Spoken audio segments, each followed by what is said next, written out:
The morning started just like any other at Riverside Preparatory Academy. The halls buzzed with teenage chatter as students hurried to their first classes, backpacks slung over shoulders and half-drunk coffee cups clutched in hands. For 15-year-old Maya Richardson, it was shaping up to be another ordinary Tuesday until it wasn't. Maya sat in her usual spot in AP Chemistry, third row from the front, right by the window where she could catch glimpses of the oak trees swaying in the autumn breeze. She loved this class, not just because science was her favorite subject, but because Mrs. Chen always made even the most complex concepts feel achievable. Today, they were learning about electron configurations, and Maya's notebook was already filled with neat, color-coded notes. "Remember, class," Mrs. Chen was saying, her voice warm and enthusiastic. "Electrons are like teenagers at a party. They'll always choose the emptiest energy level first."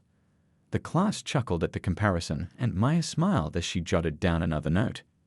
She'd just finished drawing a diagram when a sharp knock at the classroom door made everyone look up. Through the glass panel, Maya could see two police officers standing in the hallway, their expressions stern. Mrs. Chen paused mid-sentence, looking confused, and walked to the door. The whole class fell silent, that special kind of silence that comes when something unusual is happening. You could hear the tick-tick-tick of the clock on the wall, the hum of the air conditioning, the shuffle of feet as students craned their necks to see what was going on. Maya watched as Mrs. Chen spoke quietly with the officers, her teacher's usually cheerful face growing more concerned by the second. Then, to Maya's surprise, Mrs. Chen turned and looked directly at her. "Maya," she said softly, "these officers would like to speak with you." The silence in the room grew heavier. Maya felt her heart skip a beat, then start racing. She could feel everyone's eyes on her as she slowly gathered her things, her hands trembling slightly as she closed her notebook. Her mind raced through everything she'd done that day. She'd come to school early for study group, spent lunch break in the library working on her history paper, then headed straight to chemistry. What could the police possibly want with her? As she walked to the door, she heard whispers starting behind her. She kept her head high, though her stomach was doing flip-flops. The officers stepped back to let her into the hallway, and Mrs. Chen gave her a reassuring nod before closing the door. "Are you Maya Richardson?" the tall officer asked, his voice echoing in the empty hallway. When she nodded, he continued, "We need to discuss an incident that occurred at Quick Stop Market during lunch period today." Maya's confusion must have shown on her face. "Quick Stop Market? I haven't been there today. I was in the library during lunch, working on my history paper about the Civil War." The shorter officer scoffed, making a note in his little pad. "That's not what the store owner says. We have a report of a shoplifting incident involving a young black female student in a blue school uniform. You match that description." Maya's heart pounded harder. She looked down at her blue Riverside Prep uniform, the same uniform worn by hundreds of other students at her school. "But I wasn't there," she insisted, her voice steady despite her rising anxiety. "I was in the library. You can check the security cameras or ask Mrs. Garcia, the librarian. She helped me find some resources for my paper." "Listen," the taller officer said, his tone growing harder. "This attitude isn't helping your situation. We need you to come with us to the principal's office." Maya felt a mix of emotions wash over her: fear, confusion, anger, and hurt. But years of her father's guidance echoed in her mind. Stay calm, stay dignified, know your rights. She took a deep breath and straightened her shoulders. "I understand you're doing your job," she said carefully, "but I'm telling you the truth. I spent lunch period in the library. I'd like you to verify that before we go any further, and I think we should call my parents." The officers exchanged glances, and the shorter one muttered something about her being combative. Maya's heart sank as she realized they had already decided she was guilty, despite her reasonable explanation and request for proof of her whereabouts. As they walked toward the principal's office, Maya could see other students peeking out of classroom doors, phones in hand. She kept her head high, even as she heard the distinct sound of video recording starting. She knew what this looked like: two white officers escorting a black student through the halls, and she knew the assumptions people might make. But she also knew something else. Her father, the governor, had taught her that the truth always comes out in the end. What Maya didn't know was that this moment, captured on dozens of phone cameras and about to explode across social media, would spark a chain of events that would change not just her life, but her entire state's approach to law enforcement and racial bias. For now, though, she focused on putting one foot in front of the other, holding onto her dignity and trusting that the truth would indeed prevail. The walk to the principal's office had never felt so long. News travels fast in high school, but bad news travels at the speed of light. By the time Maya reached the principal's office with the two officers, her phone was already buzzing continuously in her pocket. She couldn't check it, but she knew what was happening. Videos of her being escorted through the halls were spreading like wildfire. The principal's office, usually a place of quiet efficiency, was now a scene of barely contained chaos. Principal Wong, normally composed and diplomatic, looked flustered as she tried to manage the situation. Her secretary was frantically trying to reach Maya's parents, while simultaneously fielding calls from concerned teachers and parents who had already heard about the incident through their children's text messages. "Please, have a seat." Principal Wong gestured to the chairs in her office. Maya sat down, her back straight, hands folded in her lap, just like her mother had taught her for important occasions. The two officers positioned themselves near the door, as if expecting her to make a run for it. Outside the office window, Maya could see students gathering in small clusters during their class change, phones out, heads together, all of them talking about what was happening. Some pointed toward the office, and Maya felt like a fish in an aquarium, being watched from all sides. "Officers," Principal Wong began, her voice steady but concerned, "you mentioned a shoplifting incident at Quick Stop Market. Have you reviewed the security footage from the library where Maya says she was during lunch?" The taller officer shifted his weight. "Ma'am, we have a positive ID from the store owner." "That's not what I asked," Principal Wong interrupted, showing a firmness that made Maya feel a little less alone. "Maya Richardson is one of our top students. If she says she was in the library, we should verify that first." The shorter officer cleared his throat. "We don't need to check the library footage. The description matches, and the store owner." A commotion in the hallway interrupted him. Maya's best friend Lali burst into the outer office, out of breath. "Mrs. Garcia sent me," she called out. "I have the library sign-in sheet and..." She was panting from running. "And she says she has the security footage ready to show." The officers exchanged uneasy glances, but before they could respond, Maya's phone started ringing. It was her father's special ringtone, the one he'd set up for emergencies. Her hand moved toward her pocket, but the taller officer shook his head. "No phone calls right now," he said firmly. Principal Wong stood up. "She has the right to answer a call from her parent," she stated, her voice carrying the authority of her position. But just as Maya reached for her phone, it stopped ringing. The tension in the room was thick enough to cut with a knife. Maya could hear snippets of conversation floating in from the hallway. "Did you see the video? They just grabbed her from class. But she's the governor's daughter. Someone posted it on TikTok." The situation was spiraling out of control.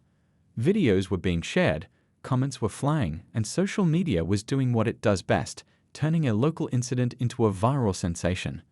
Maya could practically feel the story growing bigger by the minute, expanding beyond the walls of Riverside Prep and into the wider world.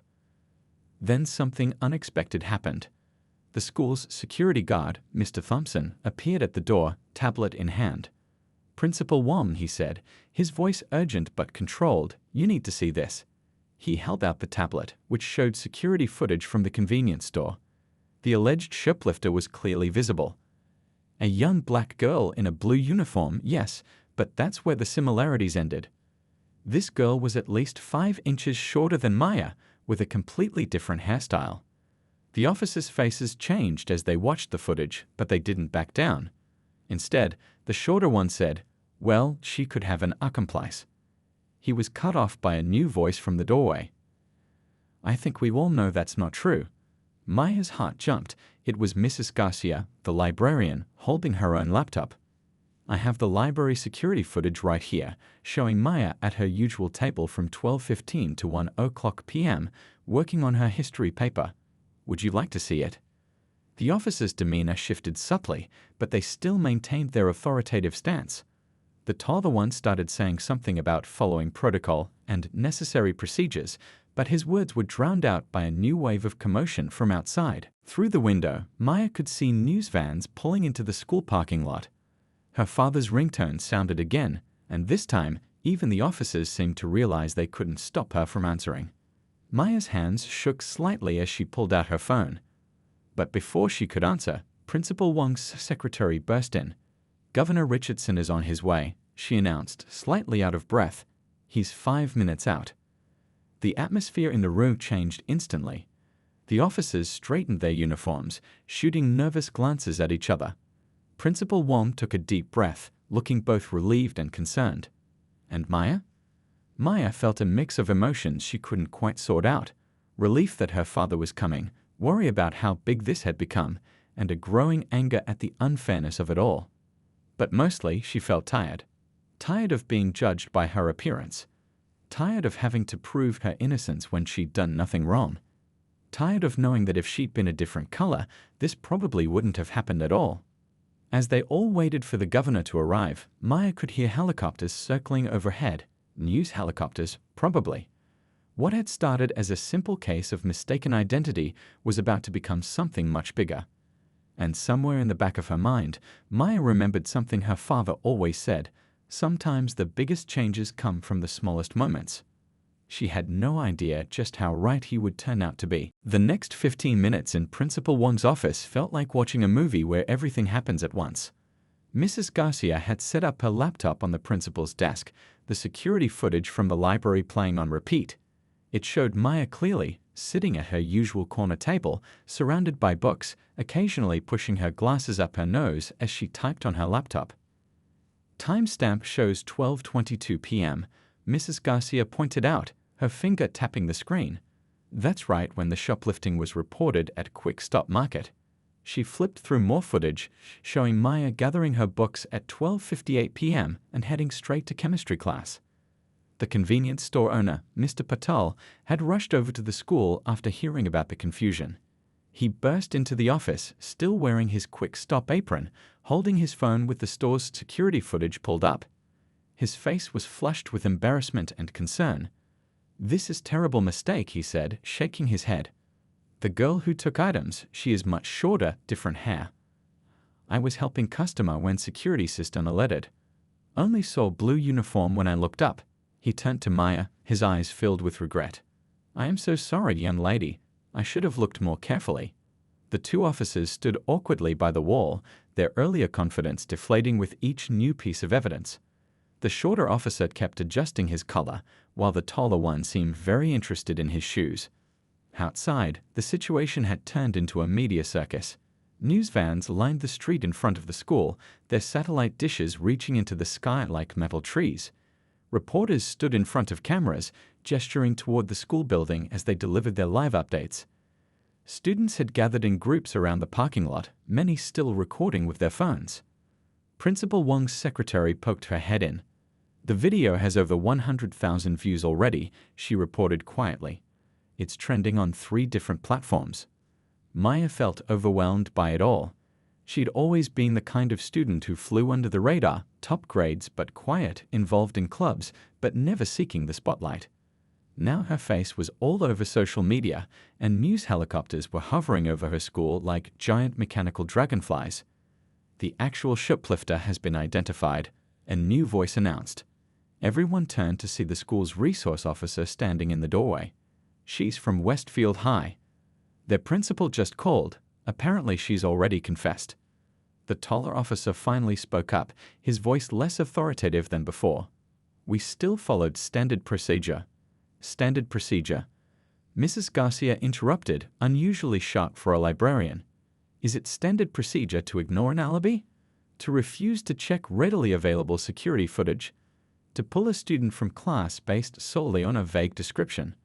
The shorter officer started to respond, but Principal Wong held up her hand. The sound of squealing tires outside caught everyone's attention. Through the window, they could see a black SUV pulling into the parking lot, followed by 2 police motorcycles. "That would be the governor," Principal Wong said quietly. The atmosphere in the room shifted again. The two officers looked like they wanted to disappear into the wall. Mr. Patel was still apologizing under his breath.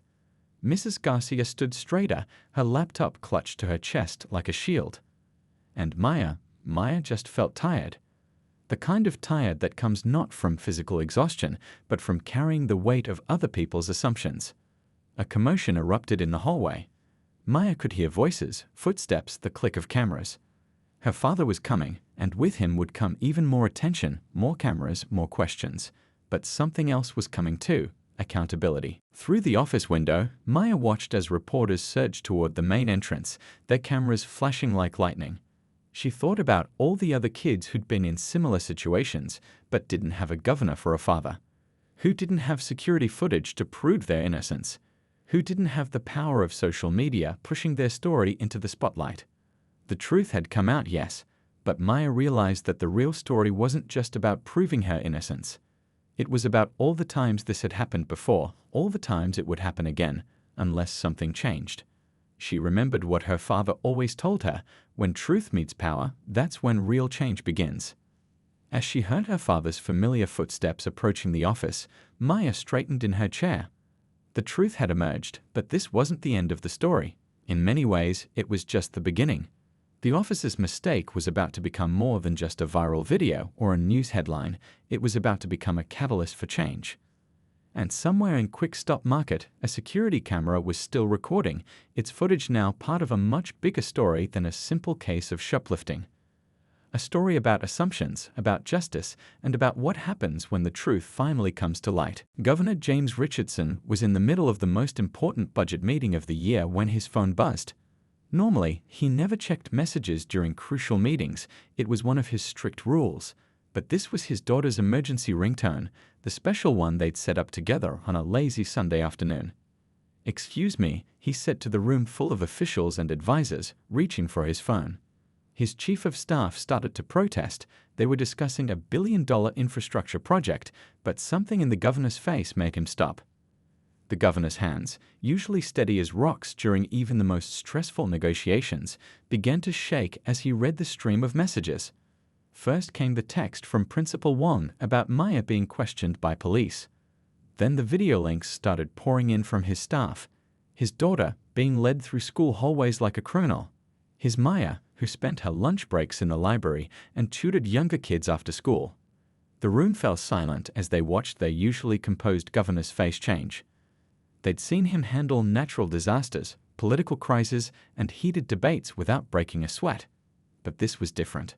This was his little girl. "Sir," his security detail leader stepped forward, "we can have the car ready in 2 minutes." The governor looked up at the room full of people waiting for his response. These were powerful people, used to getting their way, impatient with delays. The budget they were discussing would affect millions of lives. But right now, one life mattered more. "I need to go to my daughter," he said simply, standing up. No explanation, no apology. Just a father doing what fathers should do. As his security team rushed him through the Capitol building's marble hallways, his mind raced back to all the conversations he had with Maya about being careful, about knowing her rights, about staying calm in difficult situations. They'd had these talks not just as governor and citizen, but as a black father and daughter living in America. In the car, his aide briefed him on the situation, reading from her tablet. "Social media is exploding, sir. The video has gone viral. News networks are picking it up. They're calling it Governor's daughter profiled at elite school." But the governor wasn't listening to the political implications. He was watching the video of his daughter being led through the hallway, her head held high despite everything. Pride and pain mixed in his chest. His security detail had to physically hold back reporters as they pulled into the school parking lot. Camera flashes exploded around them like fireworks. Someone thrust a microphone through the car window. "Governor, will you be calling for the officer's resignation?" The governor didn't answer.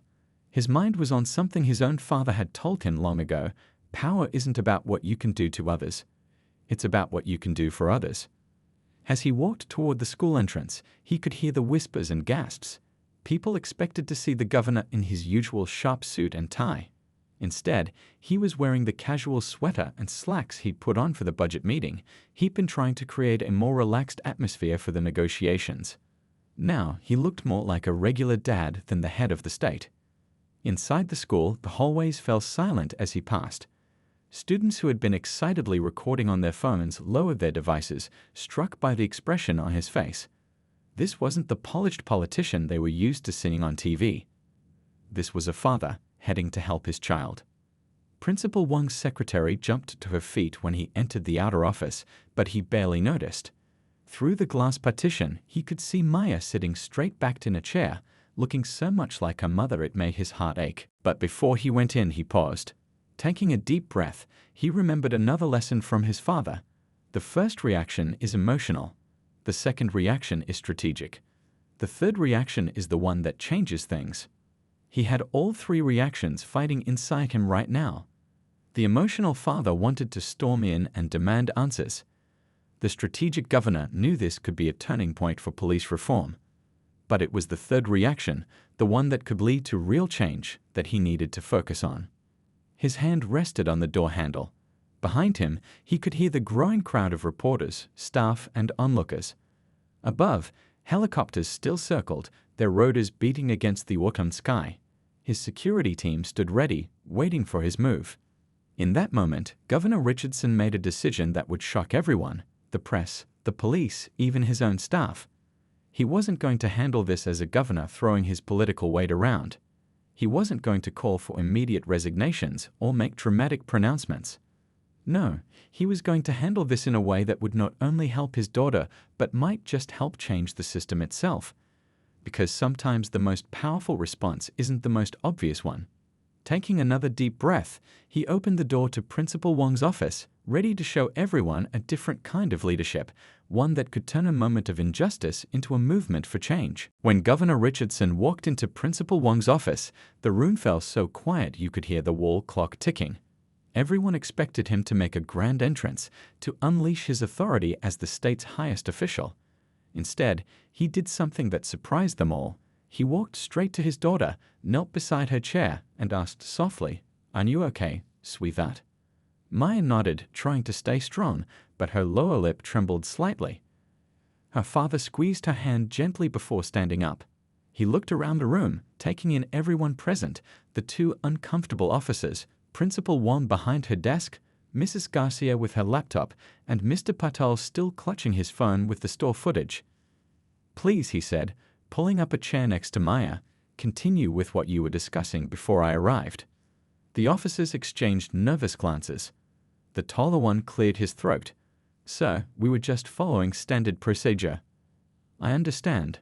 The governor interrupted quietly. "And I'd like to hear about these procedures." He pulled out his own phone, set it on his knee, and looked at them expectantly. "Please, explain the process that led to my daughter being removed from her AP chemistry class today." Something about his calm demeanor made the situation even more intense. The shorter officer started explaining about the shoplifting report, the description they received, their quick response time. As he spoke, the governor nodded, listening intently. When the officer finished, Governor Richardson asked, "And at what point in your procedure is an alibi verified?" The question hung in the air like heavy smoke. Through the office window, camera flashes still flickered from the media circus outside. A helicopter's distant thrum provided a steady backdrop to the tense silence. "Sir," the taller officer started, "when we receive a positive ID." The governor held up his hand. He turned to Mr. Patel. "Sir, could you please show us your security footage again?" Mr. Patel quickly pulled up the video on his phone. The governor watched carefully, then turned to Mrs. Garcia. "And your library footage?" Mrs. Garcia stepped forward, playing the video that showed Maya studying during the exact same time. "So," the governor said thoughtfully, "we have two pieces of evidence that were readily available. One showing the actual shoplifter, who bears little resemblance to my daughter beyond skin color and uniform, and another proving my daughter's whereabouts." He paused, letting his words sink in. Yet these weren't checked before removing a student from class. The officers shifted uncomfortably. Outside, the crowd had grown larger. Through the window, they could see news vans from national networks pulling up alongside local stations. Governor, the shorter officer tried again. We have protocols. Yes, protocols, the governor nodded.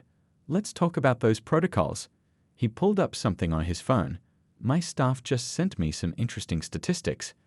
Would you like to know how many times students have been removed from classes in this district based on similarly vague descriptions?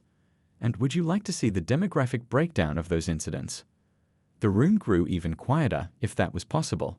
Principal Wong leaned forward, clearly interested in these statistics herself.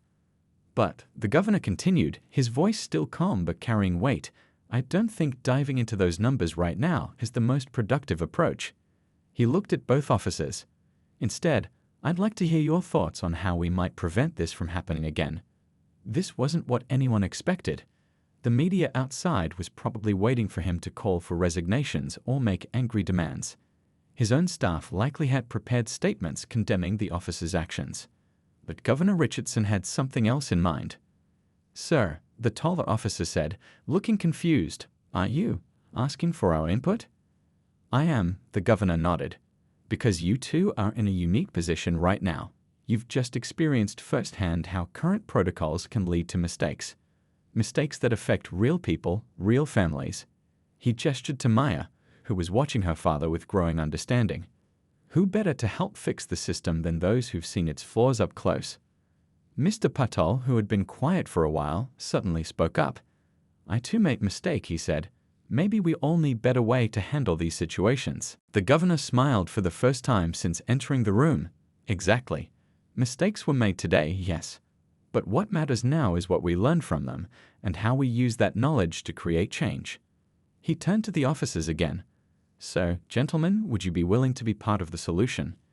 To help us develop new protocols that protect both law enforcement and innocent citizens? The officers looked stunned. They'd clearly expected punishment, not an invitation to participate in reform.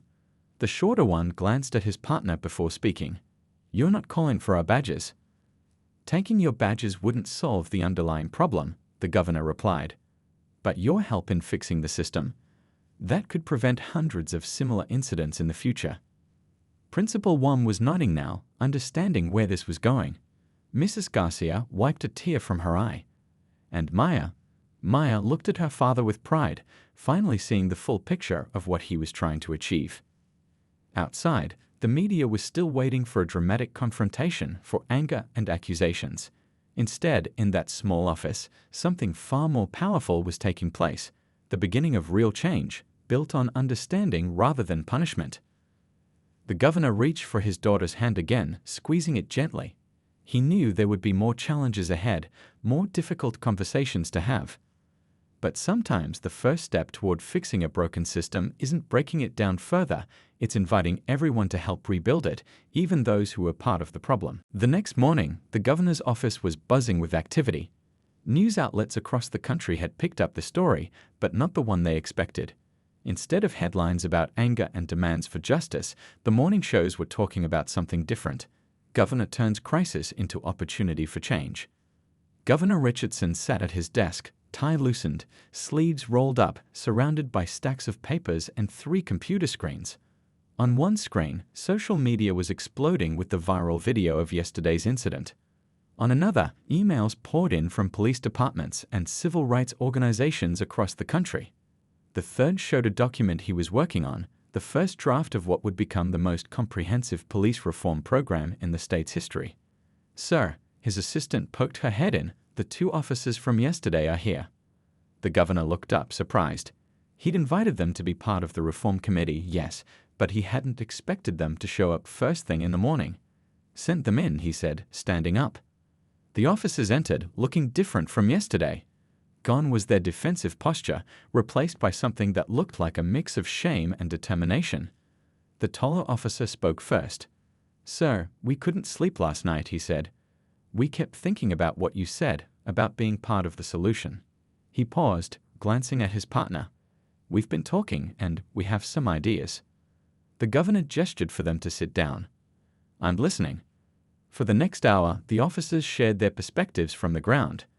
They talked about the pressure to respond quickly to calls, about unclear protocols, about the unconscious biases they'd never fully acknowledged before. The shorter officer admitted that yesterday's incident had forced him to confront his own prejudices. "We're trained to act fast," he explained, "but maybe sometimes we need to slow down, to verify things before jumping to conclusions." As they talked, the governor's chief of staff entered with more news. The viral video had sparked a nationwide conversation. Other governors were calling, wanting to know more about the reform program. Civil rights leaders were cautiously optimistic. Police unions, surprisingly, were showing interest in being part of the discussion. The governor pulled up a presentation on one of his screens. "This is what we're working on," he explained to the officers.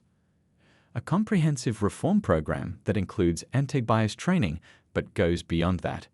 We're talking about new verification protocols, community engagement requirements, accountability measures that make sense for both officers and citizens."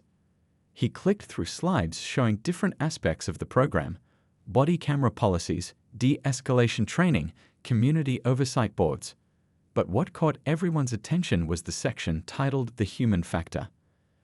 "This isn't just about rules and regulations," the governor explained.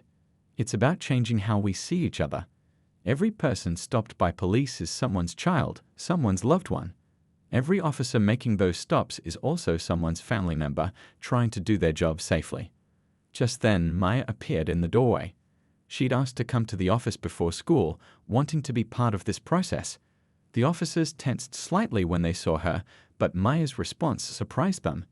She walked over and pulled up a chair. "I've been thinking too," she said. "Maybe we could start a program at school. Students and officers meeting regularly, getting to know each other as people, not just uniforms or stereotypes." The governor beamed with pride. His daughter wasn't letting anger or resentment guide her response. Instead, she was thinking about solutions, about building bridges. The shorter officer leaned forward. "What if we did ride-alongs?" He suggested, "not just with students but with community leaders. Let them see what we deal with, and we could learn about their experiences too." Ideas started flowing. The chief of staff couldn't write them down fast enough. What had started as a potential disaster was transforming into something powerful, a real chance for change. As the morning wore on, more people joined the discussion. Principal Wong called in with suggestions from an educator's perspective. Mr. Patel, the convenience store owner, offered to host community meetings at his store. Mrs. Garcia proposed incorporating these discussions into the school's social studies curriculum. The governor sat back, watching it all unfold. This was leadership in action, not giving speeches from above, but bringing people together, turning adversaries into allies, creating space for real dialogue and change. Maya had to leave for school, but before she went, she hugged her father. "Dad," she whispered, "I think something good is really going to come from this." He watched her go, remembering all the times he'd worried about her safety, all the conversations they'd had about being careful, about staying strong. Now she was showing him a different kind of strength, the strength to turn pain into progress. Looking back at the room full of people working together, officers, staff members, community representatives, the governor felt something he hadn't expected: hope. Real change was possible when people were willing to listen to each other, to acknowledge mistakes, and to work together for solutions. Outside his office window, protesters had gathered, holding signs demanding justice. But inside, something more powerful than protests was happening. People who had been on opposite sides yesterday were sitting together today, planning a better tomorrow. 6 months had passed since that day at Riverside Preparatory Academy, and the changes were bigger than anyone could have imagined. The school auditorium was packed for a special assembly, with news cameras lining the back wall. Maya stood at the podium, looking out at hundreds of faces: students, teachers, police officers, and community members. "When I was pulled out of my chemistry class that day," she began, her voice clear and strong, "I never thought it would lead to this." She gestured to the banner behind her that read Community Unity Initiative, 6 months of progress. In the front row, her father sat quietly, dressed in a casual sweater rather than his usual governor's suit. Beside him were the 2 officers from that day, now regular speakers at police training sessions across the state. They looked different now, more relaxed, more human in their civilian clothes. Maya clicked to the first slide of her presentation. "In the past 6 months, our state has seen a 70% reduction in wrongful stops and accusations, But numbers don't tell the whole story. The real change is in how we see each other. She was right. The transformation went far beyond statistics. What had started in one school had spread across the state, then caught national attention. The governor's reform program had become a model for other states, but it wasn't just about new laws and policies. It was about changing hearts and minds. At Quick Stop Market, Mr. Patel had turned his store into a community hub. Every Thursday evening, police officers and local residents gathered there for what they called coffee and conversation. They shared stories, discussed concerns, and got to know each other as people, not stereotypes. The two officers who'd mistakenly accused Maya had become unexpected champions for change. The taller officer now led training sessions about the importance of verifying information before taking action. The shorter one had started a mentorship program, connecting officers with local youth. But the biggest change, Maya continued, clicking to a new slide, is in our schools. The screen showed photos of the new programs they'd implemented. Police officers regularly visited classrooms, not as authority figures, but as community members sharing their experiences and listening to students' perspectives. Principal Won had helped develop a curriculum about civil rights, community relations, and the importance of speaking up against injustice. It was now being adopted by schools across the country. Mrs. Garcia, the librarian who'd helped prove Maya's innocence, had started a documentary club. Students were creating short films about their experiences with law enforcement, both positive and negative, fostering understanding on all sides. In the audience, Maya spotted Lily, her best friend who'd rushed to bring the library's sign-in sheet that day. Lily was now heading the school's new Student Police Relations Committee, organizing monthly forums where students could voice their concerns directly to law enforcement. 6 months ago, Maya continued, I felt powerless in that office. But my father taught me something important that day. Real power isn't about forcing change through anger or authority. It's about bringing people together to create change through understanding. She clicked to a photo that caught everyone by surprise. It showed her sitting at a cafe with the two officers who'd accused her, all three of them laughing over coffee. These officers, she said, gesturing to where they sat, made a mistake that day. But they also had the courage to admit it and work to make things better. That's what real change looks like. The governor stood up then, joining his daughter at the podium. The program we started here, he said, has now been adopted by 12 other states. But more importantly, it's changing how we think about community safety and justice. He shared stories from across the state about police officers and teenagers working together on community projects, about reduced tensions during routine traffic stops, about increased trust between law enforcement and local residents. But none of this would have happened, he added, if we'd chosen anger over understanding, punishment over progress. The assembly ended with something no one could have predicted 6 months ago, a standing ovation for the two officers who'd started it all as they joined Maya and her father on stage. There weren't two sides anymore, just people working together for a better community. Later that evening, as Maya and her father walked to their car, they passed Quick Stop Market. Through the window, they could see another community meeting in progress, officers and residents engaged in animated discussion over cups of coffee. Dad, Maya said, stopping to watch, remember what you always told me about how the biggest changes come from the smallest moments. He nodded, putting an arm around her shoulders. I think we proved that right, she smiled. As they drove home, Maya thought about all the students across the country who might face similar situations. But now, thanks to what had happened that day in chemistry class, there was hope for a different outcome. Real change was happening, one conversation at a time.